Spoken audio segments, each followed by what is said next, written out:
ഓടിപ്പോയി ഫോൺ എടുത്തിട്ട് എണീറ്റ് പോയി. ഞാൻ ഭയങ്കര ദേഷ്യം. ഞാൻ ഷോയിലാണ്, ഞാൻ വിളിക്കാം എന്നിട്ട് ഞാൻ കട്ട് ചെയ്തു. ഫോൺ വെച്ചു, തിരിച്ചു പോയിരുന്നു. ഹെഡ്സെറ്റ് എടുത്ത് ചെവി കുത്തുമ്പോൾ ഭയങ്കര ചിരിയാണ്. അപ്പം എനിക്ക് മനസ്സിലായില്ല. ഞാൻ എന്താ സാറ് താഴെ ഒന്നും ഇട്ടിട്ടില്ല. ഞാൻ പേഴ്സണലി ഓർക്കുന്നത് KP കുഞ്ഞിക്കണ്ണൻ. എന്റെ ഷാനി ഇപ്പം നിങ്ങളുടെ വീട്ടിൽ എന്തെങ്കിലും പ്രശ്നം ഉണ്ടെന്ന് പറഞ്ഞുകൊണ്ട് അത് BJPയുടെ തന്നെ. ഇന്ന് ഇൻസ്റ്റാഗ്രാം ആണല്ലോ ടിക്ടോക്ക് ആണെന്ന് തുറന്നാൽ ആദ്യം കാണുന്നത് ആരെങ്കിലും ഇന്ന് ഡാൻസ് കളി. ഞാൻ മനസ്സിലാക്കുന്നത് പൃഥ്വിരാജിന്റെ ഈ വിഷയമായിട്ട് ബന്ധപ്പെട്ടതിന് ശേഷം മാത്രമാണ്. ഇതെല്ലാം സോഷ്യൽ മീഡിയയിൽ ഉരുത്തിരിഞ്ഞ് വരുന്ന വാർത്തകളിലൂടെ മാത്രമാണ്. ഹാർലി ഡേവിഡ്സൺ നമുക്ക് ഭയങ്കര ഇഷ്ടമാണ്. പക്ഷേ ഇവിടെ ഹാർലി ഡേവിഡ്സൺ വരുമ്പോൾ 75% ടാക്സും 28% GST, 3% സെസ്സും കഴിഞ്ഞ് 106% ടാക്സ് അടച്ചിട്ടാണ് നമ്മൾ ആ വണ്ടി മേടിക്കുന്നത്. സോഷ്യൽ മീഡിയയിലൂടെ വാർത്തകൾ വരുന്നു, സോഷ്യൽ മീഡിയയിലൂടെ ഗോസിപ്പുകൾ സെലിബ്രിറ്റീസ് കില്ല് ചെയ്യുന്നു. രാത്രി 10 മണിയാകുമ്പോൾ അവിടെ അടയ്ക്കും. നമ്മുടെ ഇവിടെ പിള്ളേർ രാത്രി 10 മണി കഴിഞ്ഞാൽ ടിക്ടോക്ക് തുറക്കും.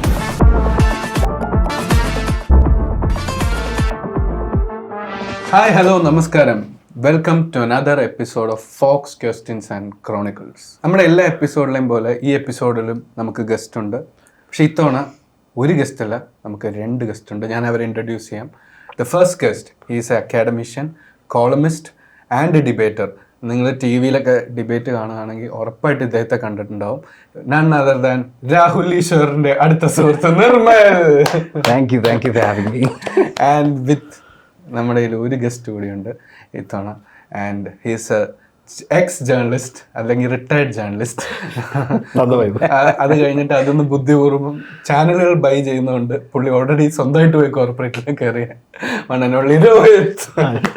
നിങ്ങൾക്ക് രണ്ടാൾക്കും ഫോക്സ് ക്വസ്റ്റ്യൻസ് ആൻഡ് ക്രോണിക്കിൾസിൽ എത്തിയതിൽ അഭിമാനമില്ലേ? തീർച്ചയായിട്ടും എനിക്ക് നിർമ്മൽ അഭിമാനം ഉണ്ടാവില്ല. പക്ഷെ എനിക്ക് കാരണം ഞാൻ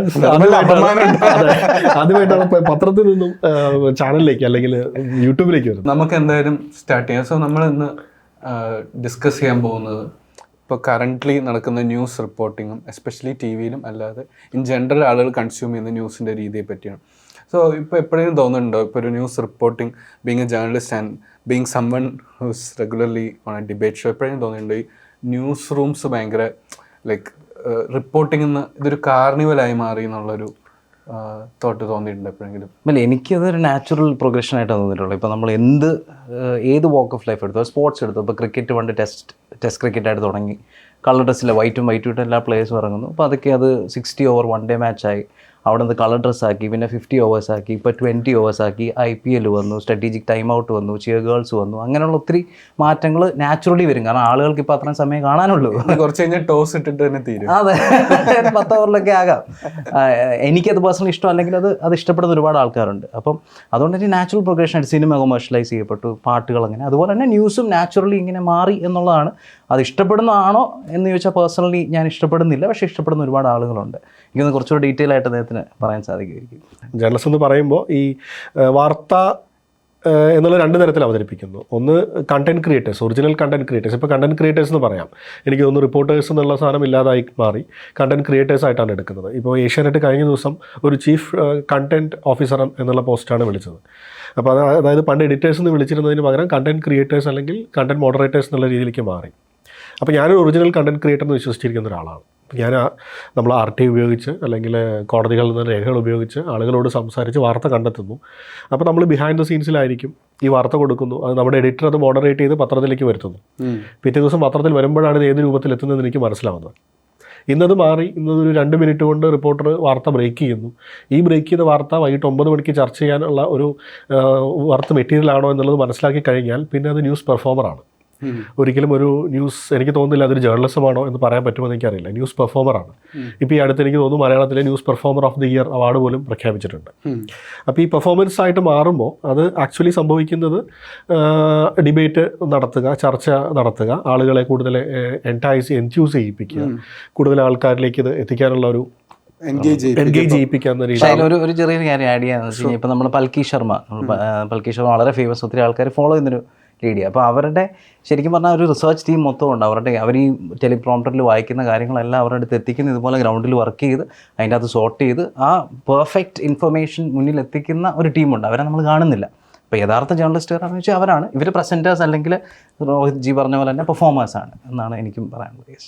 ചെറുതിലെ ന്യൂസ് കാണുമ്പോഴേ ഒന്നാമത് ആ സമയത്ത് കുറേ ലൈവ് ന്യൂസ് ഭയങ്കര വരുന്ന സമയമായിരുന്നു. കാരണം എല്ലാവരും ലൈവിലാണ്. അപ്പോൾ ഈ പാളിച്ചകളൊക്കെ നമ്മൾ പെട്ടെന്ന് കാണും. മറ്റേത് കുറെയൊക്കെ ഇപ്പൊ അതിനുള്ള ഇതുണ്ട്. എനിക്ക് മൾട്ടിപ്പിൾ ക്യാമ്പ്സ് ഉണ്ട്. ഇവിടെ പാളിയാലും ഇവിടെ റിപ്പോർട്ടർ ഒഴിച്ചു പോകുമ്പോ അപ്പുറത്ത് പുഴ കാണിക്കാനുള്ള ഓപ്ഷൻ ഉണ്ട്. പക്ഷെ പണ്ട് എനിക്ക് തോന്നുന്നു അത്രയും മൾട്ടി ക്യാമ്പിലൊന്നും വരുന്നില്ല.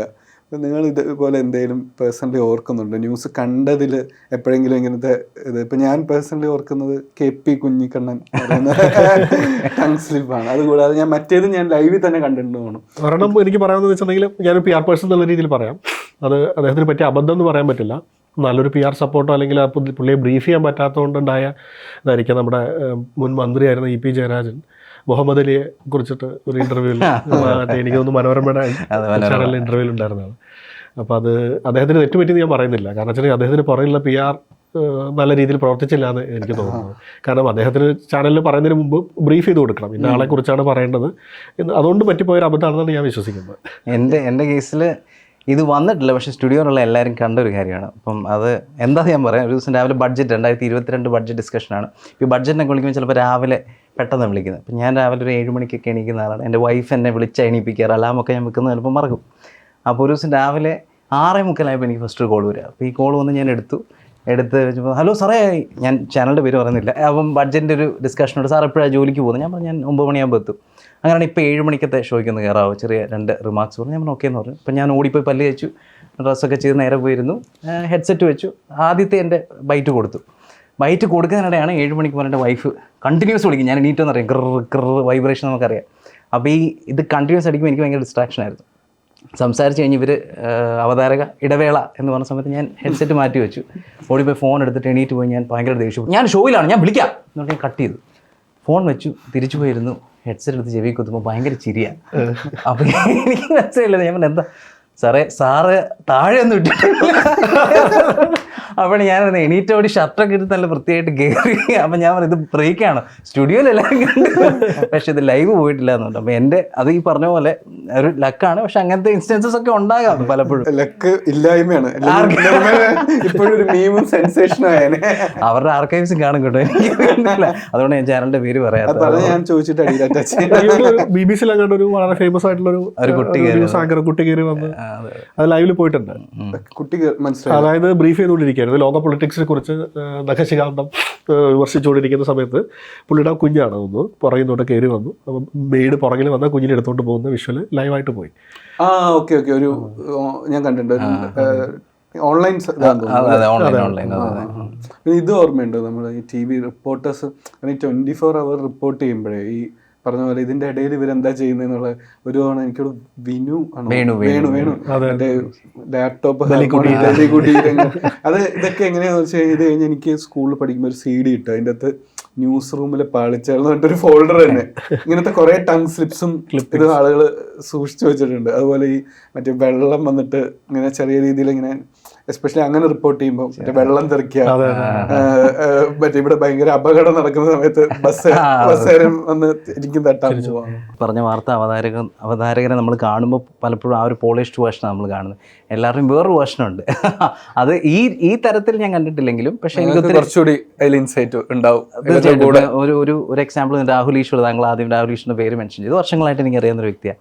ശരിക്കും പറഞ്ഞു കഴിഞ്ഞാൽ നമ്മൾ രാഹുൽ ഈശ്വറിൻ്റെ കമൻസിലൊക്കെ പോയി കഴിഞ്ഞ് കഴിഞ്ഞാൽ ഇതുപോലൊരു അതിനകത്ത് എഴുതിയിരിക്കുന്ന ഞാൻ ബേബാറ്റും പറയും വൃത്തികെട്ടവൻ വേറെ ഇല്ല, ആ രീതിയിലുള്ള പുള്ളിയോടുള്ള ദേഷ്യവും അമർഷവും എല്ലാവരും കമൻസും കാണിക്കുന്നുണ്ട്. പക്ഷേ എൻ്റെ പേഴ്സണലി ഉള്ള അറിവിൽ ഇത്രയും മാന്യമായി പെരുമാറുന്ന, ഇത്രയും സഹിഷ്ണുത പാലിക്കുന്ന റിയൽ ലൈഫിൽ ഒരു വ്യക്തി ഇല്ല. കാരണം 11 വർഷമായിട്ട് ഇന്ന് വരെ ഒരു മോശം ഇൻസിഡൻറ്റോ അദ്ദേഹത്തിൻ്റെ സൈഡിൽ നിന്നൊരു മോശമായിട്ടൊരു വാക്ക് പോലും ഞാൻ കണ്ടിട്ടില്ല. എനിക്കൊന്ന് ഇടപെടുന്ന ആൾക്കാരും അത് പറയില്ല. പക്ഷെ നമ്മൾ ന്യൂസിൽ ഒരു പക്ഷേ അദ്ദേഹം പിടിക്കുന്ന സൈഡ് കൊണ്ടായിരിക്കും അങ്ങനെ കാണുന്നത്. അതേപോലെ എനിക്ക് തോന്നിയ ഒരു വ്യക്തിയാണ് നിർമ്മൽ. പറയുമ്പോൾ ഒരാൾ കമന്റ് നിർമ്മൽ രാഹുൽ ഈശ്വർ എത്ര കൊടുത്തു? ഇല്ല, അതിനാണ് വേറെ എക്സാമ്പിൾ സുജയ പാർവതി. നമ്മൾ കാണുമ്പോഴത്തേക്കും പുലിക്കുട്ടിയെ പോലെ ഭയങ്കര ഡിബേറ്ററാണ്, അരുൺകുമാറിനെ വിറപ്പിക്കുന്നു. പക്ഷെ അവരുമായിട്ട് നേരിട്ട് സംസാരിക്കുമ്പോൾ വളരെ സ്വീറ്റ് ആയിട്ടുള്ളൊരു വ്യക്തിയാണ്. അത് എനിക്ക് തോന്നുന്ന ഒരു ഇൻ്റർവ്യൂ മറ്റോ ഈയിടെ ചെയ്തിട്ടുണ്ട്, അത് കാണുമ്പോൾ നമുക്ക് മനസ്സിലാവും. അപ്പോൾ എനിക്കൊന്ന് രണ്ട് ഫേസസാണ്. ഇവർ കയറി കഴിഞ്ഞാൽ മറ്റൊരു വ്യക്തിയാണ് പ്രൊഫഷണലി, പക്ഷെ പേഴ്സണലി ഇവരിൽ പലരും വളരെ സാധാരണ എന്ന് പറഞ്ഞാൽ ഒരു ഫൺ ടു ബി വിത്ത് ആളുകളാണ് ശരിക്കും പറഞ്ഞു കഴിഞ്ഞാൽ. ഞാൻ ഇതേപോലെ ഹാഷ്മീൻ ഒരു തവണ മീറ്റ് ചെയ്തിട്ടുണ്ട്. അപ്പോൾ എനിക്ക് തോന്നുന്നു ഹാഷ്മി ഞാൻ ആക്ച്വലി ചായക്കട ഇരിക്കുമ്പോൾ ഇതേപോലെ ഫ്ലവേഴ്സിൻ്റെ സൈഡിൽ ഇരിക്കുമ്പോൾ പുള്ളി അവിടെ ആരോടോ പുള്ളിയുടെ പറമ്പിൽ വേസ്റ്റ് ഇട്ടതിൻ്റെ പുള്ളി മേടിച്ച് എന്തോ പറമ്പിൽ വേസ്റ്റ് ആരോ കൊണ്ട് ഇട്ടു. പുള്ളി എനിക്ക് തോന്നുന്നു പുള്ളി റിയൽ ലൈഫിൽ ഇത്രയും കട്ടയ്ക്കുള്ള മലയാളം വാക്ക് തന്നെ ഉപയോഗിക്കുന്നത്. ഓ എനിക്ക് അങ്ങനെ ഫീൽ ചെയ്ത്. ഞാൻ കുറച്ച് ഞാൻ വെയിറ്റ് ചെയ്യായിരുന്നു, ഇവിടെ ഫോൺ കട്ട് ചെയ്ത് ഒരു ഹായ് പറയാൻ വേണ്ടി ഞാൻ ഇങ്ങനെ വെയിറ്റ് ചെയ്യായിരുന്നു.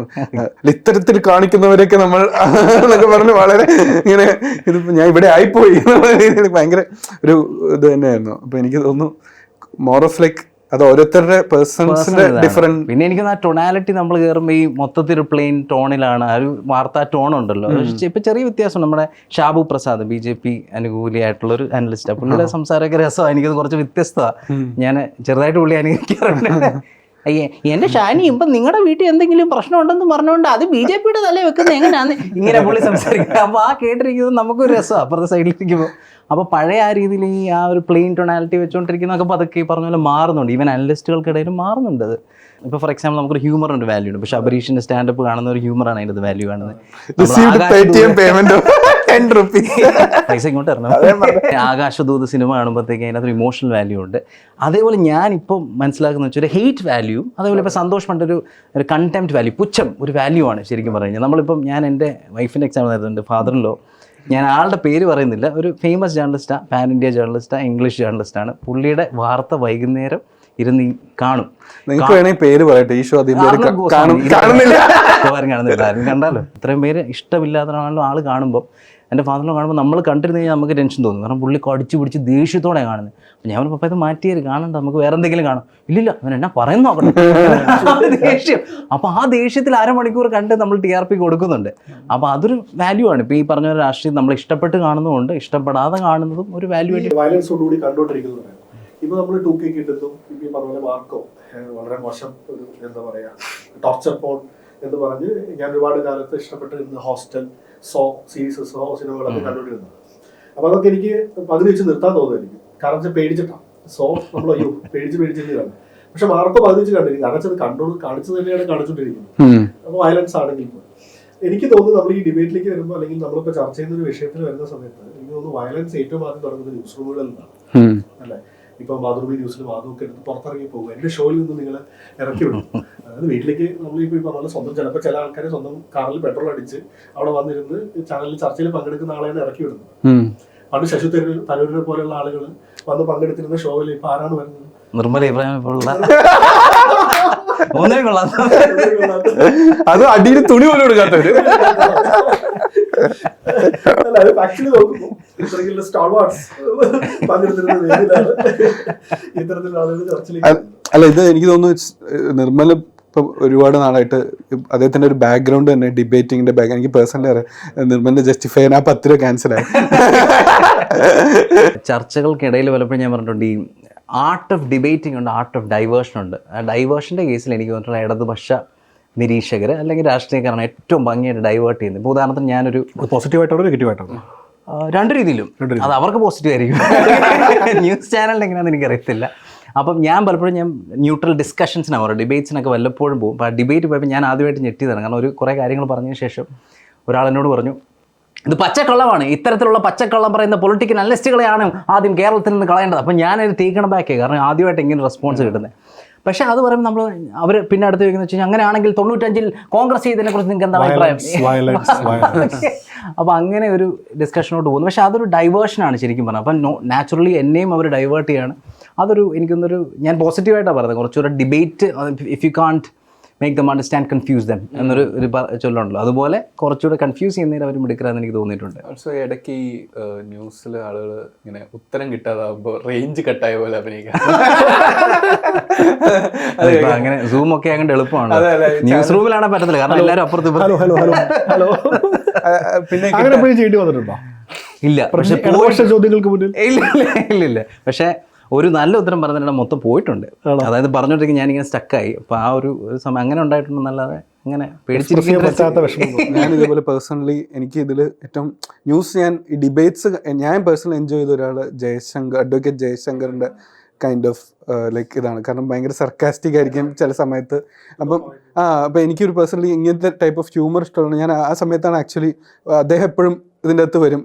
അപ്പുറത്തുള്ള ആൾ ചിലപ്പോൾ ഏത് പാർട്ടിയാണെങ്കിലും ചിലപ്പോൾ ഭയങ്കര സ്ട്രോങ് ആയിട്ട് വിമർശിക്കും. ഞാൻ ഒരിക്കൽ അദ്ദേഹത്തിനെ മീറ്റ് ചെയ്തിട്ടുണ്ട്. ഞാൻ അദ്ദേഹത്തിനോട് പറഞ്ഞു വലിയ ഫാനാണെന്നുള്ള രീതിയിൽ പറഞ്ഞു, ആയിക്കോട്ടെ അതിന് അപ്പോൾ പുള്ളിയോടുള്ള പ്രശംസ വരെ പുള്ളി വിമർശിച്ചേ വിടാറുള്ളൂ എന്നുള്ളതാണ്. ക്വാളിറ്റി കുറഞ്ഞ അനലിസ്റ്റുകളുടെ കേസ് പറഞ്ഞു, പക്ഷേ അതിലൊരു എക്സെപ്ഷനാണ് ജയശങ്കർ സാർ. കാരണം വെച്ചാൽ വളരെ സർക്കാസ്റ്റിക് ആയിട്ട് തന്നെ കാര്യങ്ങൾ അവതരിപ്പിക്കുകയും ഒരുവിധം ന്യൂട്രൽ ആയിട്ട്, എനിക്കൊന്ന് പുള്ളി രണ്ട് പക്ഷത്തെ ഏതാണോ അതിൻ്റെ അകത്ത് വാല്യൂ നോക്കിയേ ഉള്ളൂ ആളുടെ ഒരു അനാലിസിസ് വരുള്ളൂ. അതായത് ഒറിജിനൽ കണ്ടന്റ് ക്രിയേറ്റേഴ്സ്, അദ്ദേഹം ഒരു വക്കീലാണ്, അദ്ദേഹം കേസ് പഠിച്ച് വാദിക്കുന്ന അല്ലെങ്കിൽ അങ്ങനെ വളരെ ഡീറ്റെയിൽ ആയിട്ട് കണ്ടന്റ് മനസ്സിലാക്കുന്ന ഒരു വ്യക്തിയായിട്ടാണ് ഞാൻ മനസ്സിലാക്കിയിട്ടുള്ളത്. അപ്പോൾ അതുകൊണ്ടാണ് ഈ പറഞ്ഞ ഡിഫറൻസ് വരുന്നത്. അത്തരത്തിലുള്ള ഒറിജിനൽ കണ്ടന്റ് ക്രിയേറ്റേഴ്സ് ഡിബേറ്റിൽ വരുമ്പോൾ അതിന് കണ്ടന്റിന് ഒരു വാല്യൂ കൂടുന്നു, ഡിബേറ്റിന് കുറച്ചുകൂടി വാല്യൂ കൂടുന്നു. യഥാർത്ഥത്തിൽ ഈ 24 മണിക്കൂറും ന്യൂസ് കാണുന്ന നിർബന്ധമില്ലല്ലോ ന്യൂസ് അറിയണമെങ്കിൽ. ഇപ്പം സത്യം പറഞ്ഞു കഴിഞ്ഞാൽ ഇത് പക്ഷേ ഒരു കൊമേഴ്ഷ്യൽ ആസ്പെക്റ്റ് എന്ന് വരുന്നത്. ഇപ്പം ഞാൻ പേഴ്സണലി ഒരു തമാശക്ക് പറയാം, ഞാൻ മഴവിൽ ഇത് അവതരിപ്പിച്ചുകൊണ്ട് ഒരു ഫാദർ വന്നായിരുന്നു. അപ്പം അന്ന് നിഷ എനിക്ക് ന്യൂസ് റൂമിൽ നിന്ന് എന്താ ഇറങ്ങി വരികയാണ്. അപ്പം അച്ഛൻ ചെന്ന് അവരോട് പറഞ്ഞു, മനസ്സിലായോ എന്ന് ചോദിച്ചപ്പോൾ അവർ മനസ്സിലായി, നമ്മൾ ഡെയിലി കാണാറുണ്ട്. അച്ഛൻ്റെ വിചാരം ഫുൾ ടൈം കാണാൻ. പക്ഷേ 24 മണിക്കൂറും ഇത് കൺസ്യൂം ചെയ്യുമ്പോൾ എനിക്ക് തോന്നുന്നു ഈ തിരിച്ചും ഇപ്പം PC ജോർജ് അല്ലെങ്കിൽ ഇതേപോലെ ചാനൽ ആളുകൾ വരുന്നത് എനിക്ക് തോന്നുന്നു അവരുടെ പൊളിറ്റിക്കൽ കരിയറിലും ഭയങ്കരമായിട്ട് ഇമ്പാക്ട് ചെയ്യും. കാരണം ഡെയിലി കാണുമ്പോൾ എന്തെങ്കിലും ഒരു കാരണം കൊണ്ട് ഒരു പരിചിതമായ ഒരു ഇത് കിട്ടുമല്ലോ, അത് വോട്ടായിട്ട് വരാനുള്ള ചാൻസസും കൂടുതലാണല്ലോ. ഫോക്സ് ക്വസ്റ്റ്യൻസ് ക്രോണിക്കിൾസിൽ Q= ക്വസ്റ്റ്യൻസ് ആണ്. അപ്പോൾ ഞാൻ ഇന്ന് വളരെ നിങ്ങൾക്ക് ഇച്ചിരി ടഫായിട്ടൊരു ക്വസ്റ്റ്യൻ ആയിരിക്കും. ഇത് ഒരുപാട് പേര് ആൻസർ ചെയ്യാത്തൊരു ക്വസ്റ്റ്യൻ ആണ്.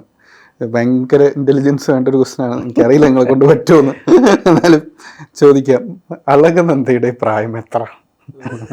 എനിക്കറിയില്ല, പക്ഷേ ഓക്കെ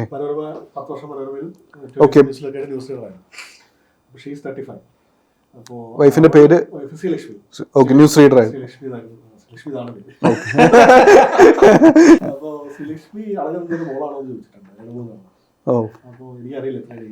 ശ്രീലക്ഷ്മിയുടെ ഏജ് എത്ര? 35. അപ്പം എനിക്ക് ഏറെക്കുറെ കറക്റ്റാണ്. കാരണം ഞാനിത് മനസ്സിലാക്കി, അതായത് അവർക്കൊരു 58-59 കാണാം. അത് പറയാൻ കാര്യം എന്ന് വെച്ച് കഴിഞ്ഞാൽ അവരുടെ ഇൻ്റർവ്യൂ ഉണ്ടായിരുന്നു, ഇത് വലിയ ഡിസ്കഷൻ ആയപ്പോൾ. ആ ഇൻ്റർവ്യൂ കണ്ടപ്പോൾ പുള്ളിക്കാരി പറഞ്ഞത് ജോയിൻ ചെയ്ത് 2003 മറ്റോ 22 വർഷമായിട്ട് ഏഷ്യാനെറ്റിലുണ്ട്. 2003 ഏഷ്യാനെറ്റ് ജോയിൻ ചെയ്തു എന്നാണ് അവർ പറഞ്ഞത്. ഏഷ്യാനെറ്റ് അതിന് മുന്നേ അതെ ദൂരദർശനിലൊക്കെ ഉണ്ടായിരുന്നു. അപ്പോൾ അതിൽ നമ്മളിതിനെ അതിൻ്റെ അകത്ത് ഈ ഏജിനെ കുറിച്ച് കൃത്യമായിട്ട് പറയാത്തതുകൊണ്ട് ഞാൻ കമൻറ്റ്സ് നോക്കിയപ്പോൾ അവിടെ കണ്ട് 83-86 എൻ്റെ കൂടെ പഠിച്ച ആളാണ് അളകനന്ദാന്ന് 2-3 പേര് എഴുതിയിട്ടുണ്ട്. അപ്പോൾ അങ്ങനെ കാൽക്കുലേറ്റ് ചെയ്ത് 83 +2 കഴിഞ്ഞെങ്കിൽ അന്ന് 17 വയസ്സ്, അപ്പോൾ 66 ജനിച്ചെങ്കിൽ ഇപ്പം 59 വയസ്സ്. റഫ് എസ്റ്റിമേഷനാണ്, ശരിയാണെന്ന് അറിയത്തില്ല. അല്ലെങ്കിൽ പെൺകുട്ടികളുടെ വയസ്സ്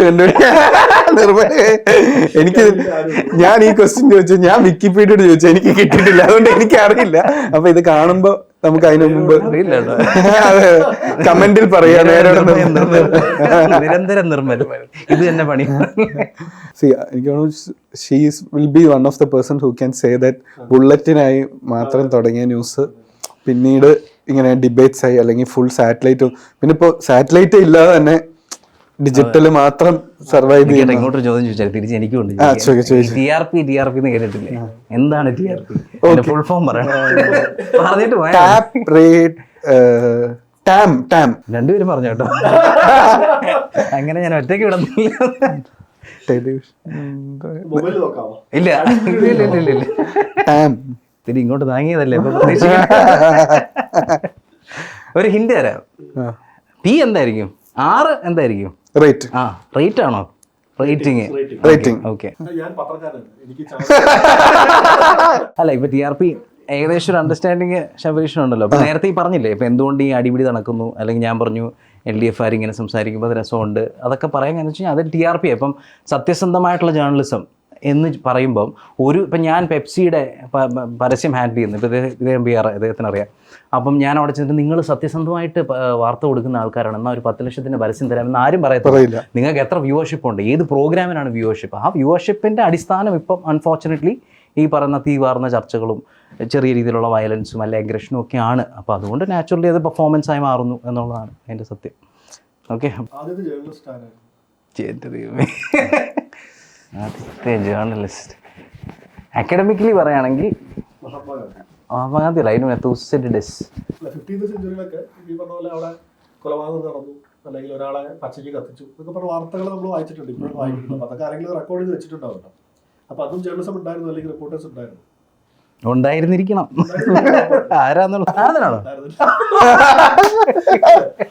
നമ്മൾ എന്തായാലും ഈ ന്യൂസ് റിപ്പോർട്ടിങ്ങിനെ പറ്റി ഡിസ്കസ് ചെയ്യണം. എൻ്റെ second question folks questions and chronicles. ഇത് ശരിക്കും ബുദ്ധിപരമായത്. ആദ്യത്തെ 24 hour ന്യൂസ് പ്രക്ഷേപണം കേരളത്തിൽ തുടങ്ങിയ ചാനൽ ഏതാണ്? ഏഷ്യാനെറ്റാണ്. 93 ഏഷ്യാനെറ്റ് തുടങ്ങുന്നു. ന്യൂസ് ബുള്ളറ്റിനുണ്ട്. 24 hours ആണോ അല്ലോ എന്നുള്ളത് എനിക്ക് ഉറപ്പില്ല. ദൂരദർശന് മുന്നേ ഉണ്ടായിരുന്നു. അവിടെ ന്യൂസ് ബുള്ളറ്റിൻ ഉണ്ടായിരുന്നു. പക്ഷേ 24 hours 24 hour ന്യൂസ് ചാനലായിട്ട് വന്നത് ഏതാണ്? എനിക്കത് ഹിന്റ് തരാം. ഇപ്പോഴും ഫേസ്ബുക്കിൽ ആൾക്കാർ കയറി കമന്റ് അടിക്കുന്നുണ്ട്. അവരുടെ വാർത്തകൾ എപ്പോഴും ഫേസ്ബുക്കിൽ ലൈവാണ്. അതായത് വീണ ജോർജ് മന്ത്രിയായപ്പോൾ വീണ ജോർജ് പണ്ട് ഇന്ത്യ വിഷൻ. ഇന്ത്യ വിഷൻ എങ്ങനെയാണ്? ഇന്ത്യ വിഷൻ ആണോ? അതെ, കറക്റ്റ് ആൻസർ. ഇന്ത്യ വിഷനാണ് ആദ്യത്തെ 20. ഇപ്പൊ നിലവിൽ ഇന്ത്യ വിഷൻ ഉണ്ടോ? എന്താ അവരുടെ? ഇല്ല, ക്ലോസ് ഡൗൺ ചെയ്തു അല്ലേ? Social media page. Social media active ആണ്. സോഷ്യൽ മീഡിയയിൽ ഇന്ത്യ വിഷന്റെ പഴയ പോസ്റ്റുകളിൽ ആൾക്കാർ കയറി കമന്റ് അടിച്ച് കുത്തിപ്പൊക്കാണ്. മനീഷ് നാരായണന്റെ നമ്മുടെ ഫിലിം ഇതൊക്കെ. മഹേഷ് നാരായണോ? മറ്റേ ക്യൂവിന്റെ ആണോ? മനീഷ് നാരായണന്റെ കഴിഞ്ഞ ലേറ്റസ്റ്റ് കണ്ടത് ഞാൻ വീണ ജോർജിന്റെയാണ്. വീണ ജോർജ് വാർത്ത വായിക്കുന്ന സമയത്ത് താഴെ ഏതാണ്ട് ഒരാൾ ഓ, നിങ്ങളൊക്കെ ഫേസ്ബുക്കിലുണ്ടല്ലേ?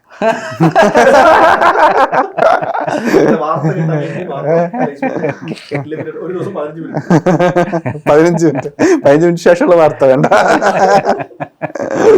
അപ്പൊ നമ്മൾ എന്തായാലും പറഞ്ഞു, ഇപ്പൊ ഡിബേറ്റിൽ പങ്കെടുക്കുന്ന ആളാണ്, ഇപ്പൊ ഇൻഫ്ലുവൻസ് ചെയ്യാറുണ്ട്.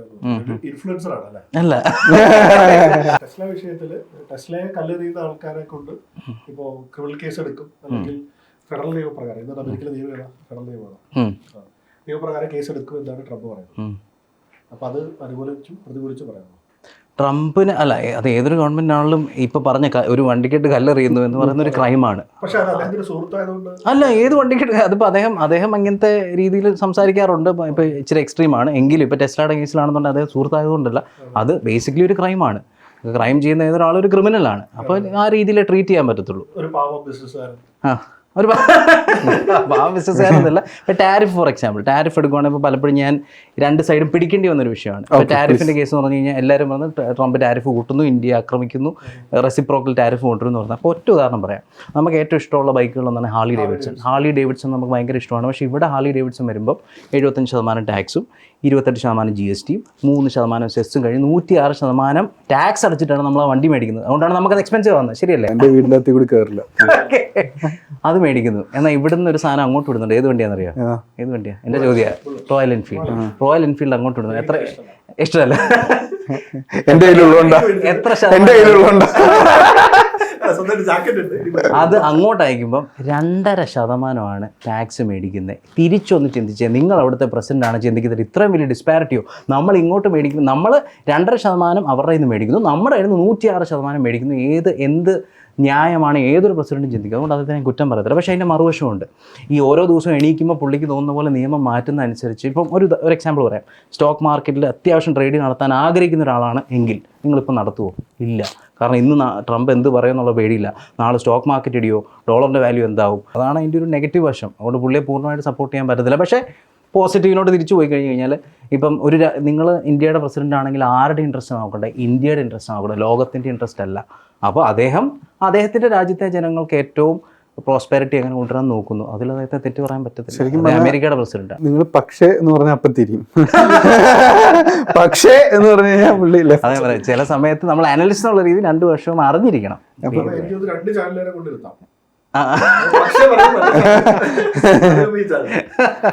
ലാസ്റ്റ് ക്വസ്റ്റ്യൻ ആണ് ഫോക്സ് ക്വസ്റ്റ്യൻ ആണ്. ഓക്കെ. അപ്പം ടിക്ടോക്ക് നമ്മൾ ബാൻ ചെയ്തു. ഓക്കെ, നിങ്ങളുടെ അഭിപ്രായത്തിൽ ശരിയോ തെറ്റോ?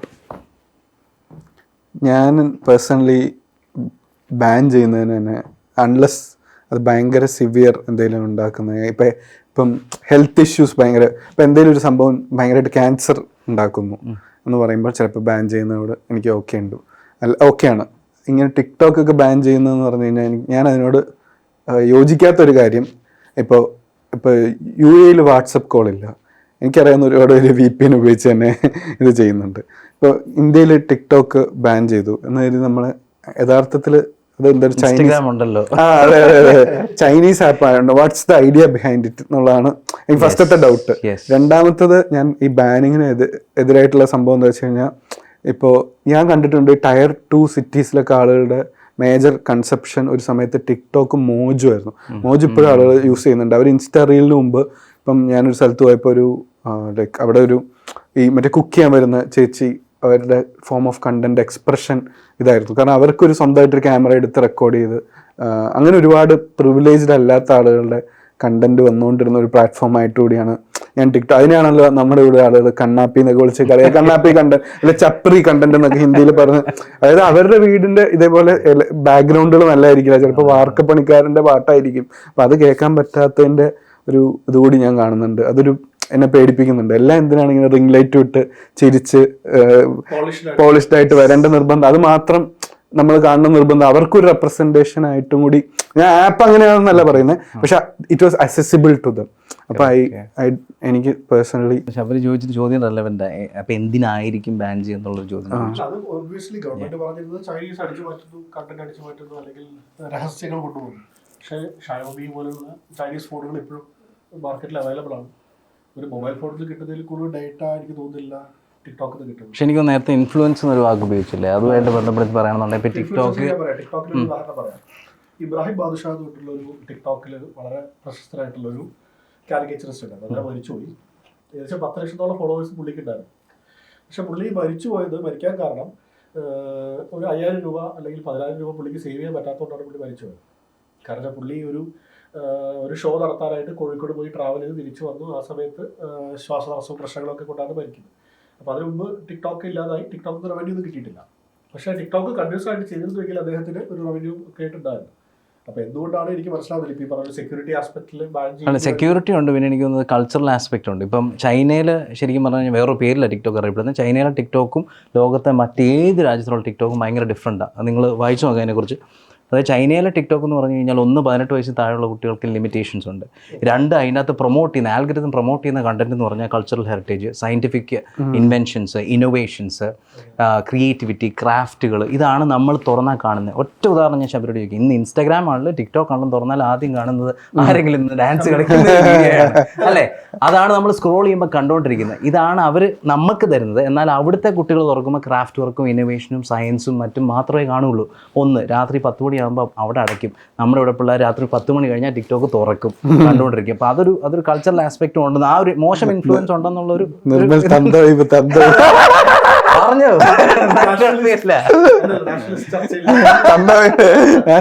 അല്ല അതൊരു ആസ്പെക്ട് ആണ്. അത് കറക്റ്റ് ആണ്. എന്ത് വൈബ് വേണമെങ്കിലും വിളിച്ചു. അല്ല പക്ഷെ ഇതൊക്കെ റെഗുലേറ്റ് ചെയ്യാൻ ഫസ്റ്റ് ഇങ്ങനത്തെ ഇത് കണ്ട് ഇപ്പൊ ഇങ്ങനത്തെ കണ്ടന്റിനായിരിക്കും എല്ലാവരും ഉപയോഗിക്കുക. ഇത് കഴിഞ്ഞൊരു കുറച്ച് വർഷം കഴിയുമ്പോഴല്ലേ ഇതൊന്നൊരു പോസിറ്റീവായിട്ടൊരു ചേഞ്ച് വരുള്ളൂ. ഇപ്പൊ നമ്മൾ ആദ്യം ഫേസ്ബുക്കിലും ഇതിലും അല്ലെ ടെലിഗ്രാമിലും കണ്ടോണ്ടിരുന്നത് മറ്റേ ഇന്റർനെറ്റിൽ കണ്ടോണ്ടിരുന്നത് വിക്കിപീഡിയ ഒന്നും അല്ല അല്ലേ? ഞാൻ TRPയുടെ ഫുൾ ഫോം. എസ്പെഷ്യലി ഇൻഡിപെൻഡന്റ് ആയിട്ടുള്ള ജേർണലിസ്റ്റ് വരുന്നുണ്ട്. ഇതിന്റെ സാധ്യതകൾ നിങ്ങൾക്ക് എന്താണെന്ന് തോന്നുന്നത്? ഇപ്പൊ ഫെയർ ഡിസൂസയാണ് ഇപ്പൊ എല്ലാവരും. കാരണം ഇതിന്റെ അകത്ത് കൊമേഴ്ഷ്യലൈസേഷൻ, ഒരു ന്യൂസ് ചാനൽ വാങ്ങാം അല്ലെങ്കിൽ ചിലപ്പോൾ ഒരു ഇൻഡിവിജ്വൽ ആയിട്ടുള്ള ആളുകൾ മാത്രമാണ് ചിലപ്പോൾ കറക്റ്റ് ആയിട്ടുള്ള ഫാക്ചർ ആയിട്ടുള്ള, അതും ഒരു റിപ്പോർട്ടിംഗ് പോലും ഇല്ല. അവരുടെ സോഷ്യൽ മീഡിയ പോസ്റ്റിൽ കരോസലിൽ സ്ലൈഡ് ചെയ്തിട്ട് ആളുകൾ വായിച്ചിട്ട് ഇതാണ് യാഥാർത്ഥ്യം. അല്ലെങ്കിൽ പല സ്ഥലങ്ങളിലും ഇപ്പം ഗവൺമെന്റിന് ഇൻട്രസ്റ്റ് കൊണ്ടിട്ട് പുറത്തു വരാത്ത ന്യൂസുകൾ, ഇപ്പൊ ചില ഫ്ലഡ്സ് പോലും അതിന്റെ ഇമ്പാക്റ്റ് ഭയങ്കരമായിട്ട് കുറയും. അപ്പൊക്കെ സോഷ്യൽ മീഡിയ ഈ മോഡേൺ ന്യൂസ് റിപ്പോർട്ടിങ്ങിൽ എവിടെയൊക്കെയോ ഒരുപാട് രീതിയിൽ ഇൻഫ്ലുവൻസ് ചെയ്യുന്നുണ്ട്. And how you see that ഇതിന്റെ എങ്ങനെയായിരിക്കും ഒരു ചേഞ്ച്? 100% ഒരുപാട് ഇൻഫ്ലുവൻസ് ചെയ്യുന്നുണ്ട്. ഉദാഹരണത്തിന് ഏറ്റവും സിമ്പിളായിട്ട് പറയുകയാണെങ്കിൽ ഇപ്പോൾ പൃഥ്വിരാജിന്റെ ഒരു ഉദാഹരണം നമുക്ക് എടുക്കാം. ഇപ്പോൾ പൃഥ്വിരാജിനെ സോഷ്യൽ മീഡിയയിൽ ഇതുപോലെ നശിപ്പിച്ച ഒരു മലയാളി ഇല്ല അല്ലേ? മലയാളികൾ എല്ലാവരും കൂടി ഇരുന്ന് നശിപ്പിച്ച് പോയതാണ്. പക്ഷേ ഇപ്പോൾ പൃഥ്വിരാജിന്റെ ഒരു പോസ്റ്റ് എമ്പുരാന്റെ റിലീസുമായിട്ട് ബന്ധപ്പെട്ടിട്ട് ഒരു കുഞ്ഞു പോസ്റ്റ് കാണാൻ വേണ്ടിയിട്ട് ലോകം മുഴുവൻ വെയിറ്റ് ചെയ്ത് നിൽക്കുക. നോട്ട് നെസസറിലി മലയാളീസ് അല്ല, ഇന്ത്യ മുഴുവൻ ഇപ്പൊ നോക്കിക്കൊണ്ടിരിക്കുക. ഇപ്പൊ ലൈക്ക വിവാദം, ഇപ്പൊ ലൈക്ക ഏതാന്ന് പോലും എനിക്കറിയില്ല. ഇത് കണ്ട പിന്നെ ലൈക്ക എന്ന് പറയുന്നതിനെ കുറിച്ചൊരു ചർച്ച പോലെ വരുന്നു. ഞാൻ ഉദ്ദേശിച്ചത് ഫ്രം ദ ഹോഴ്സസ് മൗത്ത്, അതായത് രോഹിത് എന്നുള്ള വ്യക്തി അല്ലെങ്കിൽ നിർമ്മൽ എന്നുള്ള വ്യക്തി അല്ലെങ്കിൽ ശബരിയുടെ പൃഥ്വിരാജിന് ഇന്റർവ്യൂ കുറെ കാണും. ഫ്രം ദ ഹോഴ്സസ് മൗത്ത്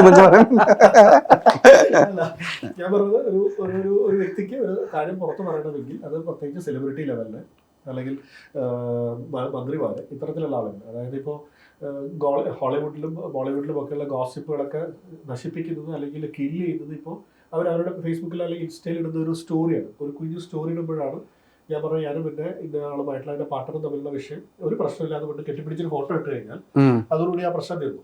അപ്പൊ അത് ആക്ച്വൽ ജേർണലിസം ആണ്. അപ്പൊ സോഷ്യൽ മീഡിയ ആണ് ഇപ്പൊ ഡ്രൈവ് ചെയ്യുന്നത്. ഇപ്പോൾ ഞാൻ കഴിഞ്ഞ 10 വർഷത്തിനിടയിൽ LDF വീണ്ടും വരുമെന്ന് ചോദിച്ചു. കഴിഞ്ഞ 10 വർഷത്തിനിടയിൽ കേരള സംസ്ഥാനത്ത് വന്ന ഒരു മേജർ ഒരു പൊളിറ്റിക്കൽ അല്ലെങ്കിൽ ഒരു ക്രൈം അല്ലെങ്കിൽ ഒരു അഴിമതി പറയാമോ? ഉണ്ടോ?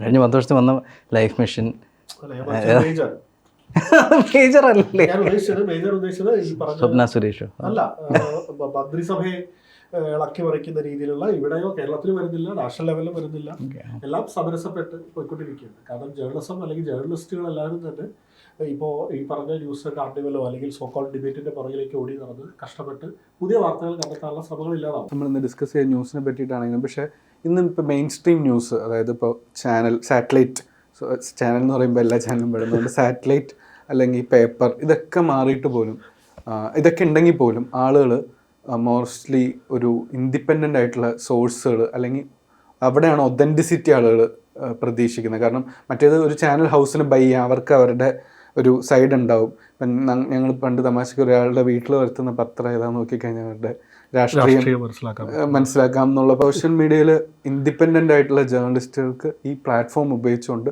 ഒതൻറ്റിക് ആയിട്ടുള്ള ഒരു കാര്യത്തിൻ്റെ ഏറ്റവും ഒതൻറ്റിക് വേർഷൻ അറിയാൻ സോഷ്യൽ മീഡിയ അല്ലെങ്കിൽ ഇൻഡിപെൻഡൻറ്റ് ജേർണലിസ്റ്റ് വഴി പറ്റുമോ? What you see, how does അതിൻ്റെ ഒരു ഫ്യൂച്ചർ എന്തായിരിക്കും?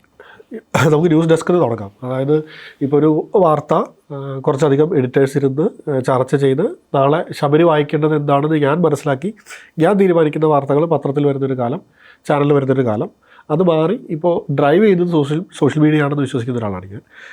സോഷ്യൽ മീഡിയ ഉദാഹരണത്തിന് നമുക്ക് സംസാരിക്കാവുന്ന, നമുക്ക് പിക്ക് ചെയ്യാവുന്നൊരു ഉദാഹരണം പൃഥ്വിരാജ് തന്നെയാണ്. കാരണം എനിക്ക് തോന്നുന്നു കേരളത്തിൽ ഏറ്റവും കൂടുതൽ വിമർശിക്കപ്പെട്ട അല്ലെങ്കിൽ ഇതുപോലെ നശിപ്പിച്ച് ട്രോൾ ചെയ്ത് കൊന്ന ഒരു നടനുണ്ടായിട്ടില്ല. പക്ഷേ ഇന്ന് എല്ലാവരും വെയിറ്റ് ചെയ്ത് നിൽക്കുകയാണ് പൃഥ്വിരാജിൻ്റെ ഒരു സോഷ്യൽ മീഡിയ പോസ്റ്റ് നോക്കാനായിട്ട്. അതായത് ഇമുരാൻ്റെ റിലീസ് എന്താണെന്നും ഈ ലൈക്ക എന്നുള്ളൊരു ക്യാരക്ടർ അല്ലെങ്കിൽ കമ്പനിയെക്കുറിച്ചുള്ള പ്രൊഡക്ഷൻ കമ്പനിയെക്കുറിച്ചൊക്കെ ഞാൻ മനസ്സിലാക്കുന്നത് പൃഥ്വിരാജിൻ്റെ ഈ വിഷയമായിട്ട് ബന്ധപ്പെട്ടതിന് ശേഷം മാത്രമാണ്. ഇതെല്ലാം സോഷ്യൽ മീഡിയയിൽ നിന്ന് ഉരുത്തിരിഞ്ഞ് വരുന്ന വാർത്തകളിലൂടെ മാത്രമാണ്. അപ്പോൾ ഞാൻ പറഞ്ഞത് അൾട്ടിമേറ്റ്ലി ലോകത്തെമ്പാടും ഇതുപോലെ ഈ എഡിറ്റോറിയലൈസ് ചെയ്തിരിക്കുന്ന ഒരു സ്ട്രീംലൈൻ ചെയ്യപ്പെടുന്ന ആ ഇതിൽ നിന്ന് മാറി സോഷ്യൽ മീഡിയയിലൂടെ വാർത്തകൾ വരുന്നു. സോഷ്യൽ മീഡിയയിലൂടെ ഗോസിപ്പുകൾ സെലിബ്രിറ്റീസ് കില്ല് ചെയ്യുന്നു. സ്പോർട്സ് റിലേറ്റഡ് ആയിട്ടുള്ള വാർത്തകൾ ഇപ്പോൾ BCCI ഇന്ത്യൻ ക്രിക്കറ്റ് ടീമിൻ്റെ വേൾഡ് കപ്പിന് വേണ്ടിയിട്ട് അനൗൺസ് ചെയ്യുന്നത് ട്വിറ്ററിലോ അല്ലെങ്കിൽ സ്വന്തം ഫേസ്ബുക്കിലൂടെയാണ്. വാർത്തകൾ വരുന്നത് BCCI ട്വിറ്ററിൽ അറിയിച്ചത് പ്രകാരം എന്നാണ്. ഇപ്പോൾ ട്രംപിൻ്റെ ഏതൊരു ഫേക്ക് പുതിയൊരു പുള്ളിയുടെ സോഷ്യൽ മീഡിയ വെബ്സൈറ്റ് ഉണ്ടല്ലോ, ട്രൂത്ത് സോഷ്യൽ, അതിലൂടെയാണ് അനൗൺസ് ചെയ്യുന്നത്. അവനെ ഭയങ്കര ഇഷ്ടമാണ് ട്രംപ് ഒരു മണ്ടനാണോ? അല്ലേ? അത്തരത്തിലാണ് സോഷ്യൽ മീഡിയയിലെ ചർച്ചകളിലൂടെയാണ് സോഷ്യൽ മീഡിയയെ ഡ്രൈവ് ചെയ്യുന്നത്. അപ്പോൾ ഇൻഡിപെൻഡൻറ്റ് ജേർണലിസവും ഈ പറഞ്ഞതുപോലെ വാർത്തകളെ ബ്രേക്ക് ചെയ്യാനും എനിക്ക് തോന്നുന്നു ഏറ്റവും കൂടുതൽ സോഷ്യൽ മീഡിയ തന്നെയാണ്. പക്ഷേ എനിക്ക് അതിൻ്റെ അത് തോന്നിയിട്ടുള്ളത് എന്ന് വെച്ചാൽ ഈ പറഞ്ഞ തന്നെയാണ് എൻ്റെ ഒപ്പീനിയൻ. പ്രത്യേകിച്ച് ഇൻഡിപെൻഡൻറ്റ് ജേർണലിസ്റ്റുകളുടെ കേസിൽ ഇപ്പോൾ ട്രംപിൻ്റെ കാര്യം പറഞ്ഞു, ഞാനും ട്രംപിൻ്റെ കാര്യത്തിൽ പറയാം. അതായത് അദ്ദേഹം ഈ ഒരു ഇലക്ഷൻ ജയിച്ചത് സത്യം പറഞ്ഞാൽ സോഷ്യൽ മീഡിയയും പോഡ്കാസ്റ്റിങ്ങും ഇൻഡിപെൻഡൻറ്റ് ജേർണലിസ്റ്റും ഇല്ലെങ്കിൽ അദ്ദേഹം ജയിക്കില്ല. കാരണം വെച്ച് കഴിഞ്ഞാൽ സത്യസന്ധമായിട്ട് പറഞ്ഞാൽ എത്രയൊക്കെ ട്രംപിനെ എതിർത്താലും അവിടുത്തെ മീഡിയ ഹൗസസ് എടുത്തു കഴിഞ്ഞ് കഴിഞ്ഞാൽ 90% ബയസ്ഡ് ആണ് ടുവേർഡ്സ് ദി അതർ സൈഡ്. അതായത് ഇപ്പോൾ ബൈഡൻ ഡെമോക്രാറ്റിക് പാർട്ടിക്ക് അനുകൂലമാണ്. ഇപ്പോൾ CNN, ABC, NBC, MSNBC, PBS, CBS ഏതെടുത്താലും അവരുടെ സൈഡ് ആണെന്നുള്ളത് എല്ലാവർക്കും അറിയുന്ന കാര്യമാണ്. ഫോക്സ് ന്യൂസ് ട്രംപിൻ്റെ സൈഡാണെന്നുള്ളത് അറിയാം. അങ്ങനെ നിൽക്കുന്ന സമയത്ത് പല വാർത്തകളും സപ്രസ് ചെയ്യപ്പെടുന്ന ഒരു സിറ്റുവേഷൻ വന്നപ്പോഴത്തേക്കും Ben Shapiro, Patrick Bet David, Steven Crowder, Charlie Kirk എടുത്ത് പറഞ്ഞ ഒത്തിരി ആളുകളുണ്ട്. ഇവരെല്ലാം കൂടെ പറഞ്ഞ അപ്പോൾ ഇവർ കോവിഡ് സമയം മുതൽ തുടങ്ങി വെച്ച വർക്കാണ് 2024 എത്തിയപ്പോൾ ഇദ്ദേഹം ഓരോ പോഡ്കാസ്റ്റിലും ഇൻഡിവിജ്വലി പോയി ആ പോപ്പുലാരിറ്റിയും അതിൽ ഒത്തിരി വശങ്ങൾ അദ്ദേഹത്തിന് കാണാത്തൊരു വശം ആൾക്കാർക്ക് കാണാൻ പറ്റി. അതൊരു ഇതിലോട്ട് എത്തിച്ചു. എനിക്ക് തോന്നുന്നു ഇൻഡിപെൻഡൻറ്റ് ജേർണലിസവും സോഷ്യൽ മീഡിയയും എത്രത്തോളം ഒതൻറ്റിക് ആണെന്നുള്ളൊരു ചോദ്യം വീണ്ടും അവിടെ ഉണ്ട്. പക്ഷേ എങ്കിലും അത് ഒരു പോസിറ്റീവ് ഇമ്പാക്റ്റ് ആണ് ഉണ്ടാക്കുന്നതാണ് എനിക്ക് തോന്നുന്നത്. അതായിരിക്കും ഒരു ഫ്യൂച്ചറിൽ. So with that, thank you for coming to folks questions and chronicles. ഈ ഷോയിൽ എല്ലായ്പ്പോഴും ലാസ്റ്റ് നമ്മുടെ ടോപ്പിക്കുമായിട്ട് ബന്ധപ്പെട്ട ഒരു ഫുഡാണ് നമ്മൾ യൂഷ്വലി ചെയ്യുക. ഇപ്പം അഗ്രിം വന്ന എപ്പിസോഡിൽ നമ്മൾ വിദേശ യാത്രകളും അതിനെപ്പറ്റിയായിരുന്നു നമ്മൾ കൊടുത്തത്, അച്ചാറും കായ വറുത്തതും. അപ്പോൾ ഈ തവണ ഞാൻ ഇതിൽ ഇച്ചിരി കൺഫ്യൂസ്ഡ് ആയിരുന്നു. പക്ഷെ എന്നാലും ഞാൻ ഈ ഫോക്സ് ക്വസ്റ്റ്യൻസ് ആൻഡ് ക്രോണിക്കിൾസ് ക്വസ്റ്റ്യൻസിലെ വിന്നർ ഞാൻ ആണെന്ന് പ്രഖ്യാപിക്കുകയാണ്. ആ റാപ്പിനാണ് ക്വസ്റ്റ്യൻസ് ആൻസർ ചെയ്യുന്നില്ല, അളകനന്ദയുടെ വിക്കിപീഡിയ തോൽപ്പിച്ച് അളകനന്ദയുടെ പ്രായം കണ്ടുപിടിച്ച ലിറ്റിൽ ഹാർട്ട്സ്. എനിക്ക് വലതുപക്ഷം ഇടതുപക്ഷം പറയുന്നത് എനിക്ക് ഹൃദയപക്ഷത്തിൽ നേരത്തെ പറഞ്ഞല്ലോ. ഇപ്പോൾ LDF വരുമെന്ന് ചോദിച്ചപ്പോൾ CPM രണ്ടുപേരും തല്ലുകൊണ്ട് ഹൃദയപക്ഷം ഹൃദയപക്ഷത്തുനിന്ന് ഒരു ഹാർട്ട്സ്. എൻ്റെ ഹൃദയപക്ഷത്തിൽ നിങ്ങൾ പൊട്ടിച്ച് കഴിച്ചു. തുടങ്ങിക്കോളൂ. അപ്പോൾ thank you for coming. Okay, thank you four having us. Thank you.